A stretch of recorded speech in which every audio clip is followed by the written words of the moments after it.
नमस्कार, आप देख रहे हैं दर्श न्यूज। मैं हूं दिव्यांशु। देखिए, लोकसभा चुनाव खत्म हुआ है और उसके बाद अब निर्वाचन आयोग यानी इलेक्शन कमीशन ने उपचुनाव की घोषणा कर दी है। नरेंद्र मोदी के नेतृत्व में सरकार गठन के साथ ही इलेक्शन कमीशन ने उपचुनाव यानी बाय इलेक्शन का ऐलान किया है। 10 जुलाई को देश के 7 राज्यों के 13 विधानसभा क्षेत्रों के लिए उपचुनाव होने वाले हैं, जिसमें बिहार की रुपौली विधानसभा सीट भी शामिल है। यह सीट बीमा भारती के इस्तीफे के कारण खाली हुई थी।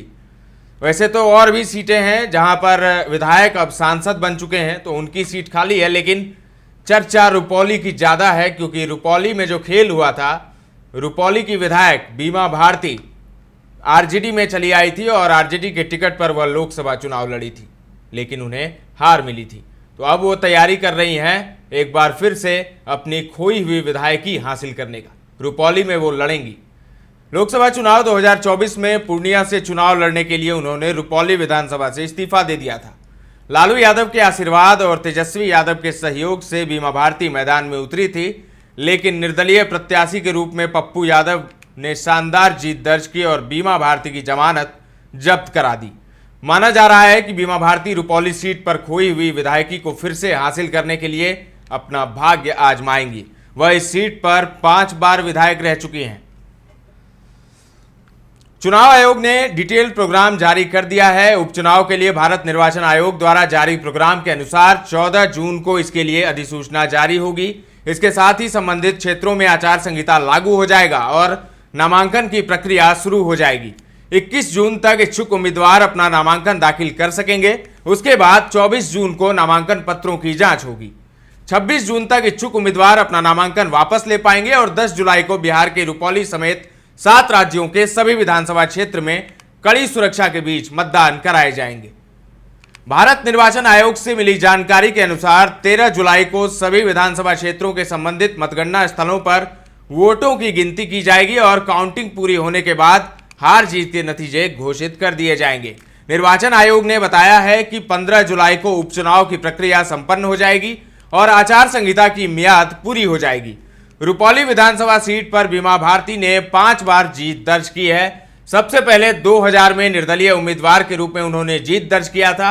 2005 के विधानसभा चुनाव में लोक जनशक्ति पार्टी के शंकर सिंह यहां से विधायक बन गए, लेकिन 2005 के उपचुनाव में आरजेडी के उम्मीदवार के तौर पर बीमा भारती ने रुपौली सीट पर फिर कब्जा कर लिया। 2010 के विधानसभा चुनाव के समय और आरजेडी छोड़कर जेडीयू में आ गई।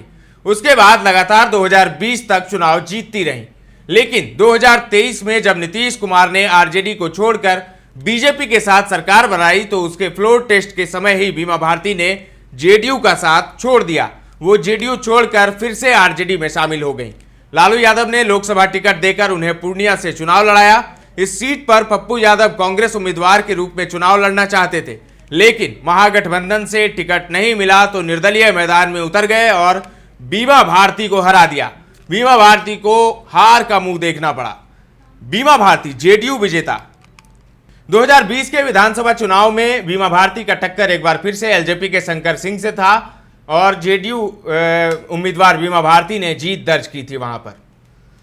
हालांकि विकास चंद्र मंडल भी थे सीपीआई से, जो तीसरे स्थान पर रहे थे, और बीमा भारती भी खुद मंडल समुदाय से आती हैं। उनके पति कुख्यात अवधेश मंडल हैं, जो इस वक्त जेल में हैं।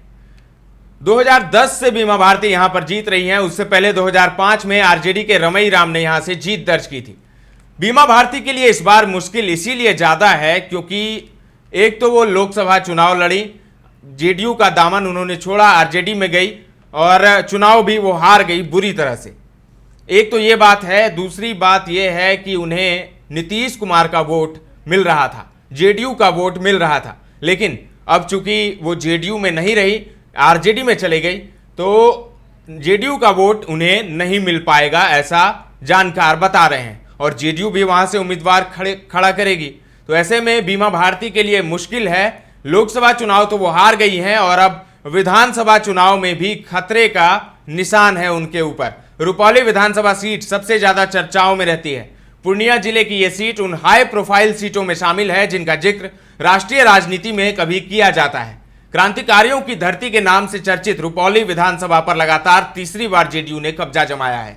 2005 में जेडीयू की बीमा भारती ही विधायक थी और वो नीतीश सरकार में मंत्री भी रही थी। बीमा भारती 2005 के कुछ महीनों को छोड़कर अब तक विधानसभा का प्रतिनिधित्व करती आ रही हैं। 2000 में निर्दलीय विधायक के तौर पर उन्होंने राजनीतिक सफर शुरू किया था। वो आरजेडी के टिकट पर भी चुनाव जीत चुकी हैं और इस बार भी वो आरजेडी के टिकट पर ही चुनाव लड़ने वाली हैं विधायक की। अब इस सीट का इतिहास क्या है? रुपौली विधानसभा सीट का गठन 1951 में हुआ था। इस विधानसभा क्षेत्र में 3 प्रखंड आते हैं, रुपौली, भवानीपुर और बड़हड़ा कोठी। यह विधानसभा कुल 42 पंचायतों का क्षेत्र है। इस सीट पर अब तक 16 चुनाव हुए हैं, जिसमें एक उपचुनाव भी शामिल है। इस हाई प्रोफाइल सीट से 6 बार कांग्रेस, 2 बार जेडीयू, 2 बार सीपीआई, 2 बार निर्दलीय, 1 बार समाजवादी पार्टी, एलजेपी और आरजेडी और जनता दल ने जीत दर्ज की है। तो कुल मिलाकर सभी पार्टियों ने लगभग यहां से जीत दर्ज की है, बीजेपी को छोड़कर। सोशलिस्ट पार्टी के मोहित लाल पंडित ने 1951 से 1957 तक इस सीट का प्रतिनिधित्व किया था। वहीं रुपौली विधानसभा सीट पर उपचुनाव के लिए तैयारी जोर शोर से चल रही है। इस सीट पर चुनाव का परिणाम न केवल स्थानीय राजनीति को प्रभावित करेगा, बल्कि राज्य की राजनीति पर भी इसका गहरा प्रभाव पड़ सकता है। विभिन्न राजनीतिक दलों ने अपने उम्मीदवारों को मैदान में उतारने की तैयारियां शुरू कर दी हैं। बीजेपी, आरजेडी, जेडीयू और कांग्रेस सभी अपने अपने प्रत्याशियों को जीत दिलाने के लिए रणनीति बना रहे हैं। बहरहाल इस उपचुनाव में सबसे बड़ा सवाल यह है कि बीमा भारती की विरासत को कौन संभालेगा। बीमा भारती ने अपने राजनीतिक करियर में कई बार इस सीट से जीत हासिल की थी, लेकिन उनके इस्तीफे और लोकसभा चुनाव में हार के बाद ये देखना बड़ा दिलचस्प होगा कि कौन इस सीट पर कब्जा जमाता है। इस उपचुनाव के परिणाम न केवल स्थानीय जनता के लिए महत्वपूर्ण होंगे, बल्कि राज्य की राजनीति के लिए भी यह एक निर्णायक मोड़ साबित हो सकता है। फिलहाल के लिए इतना ही। तमाम अपडेट्स देते रहेंगे, बने रहें दर्श न्यूज के साथ।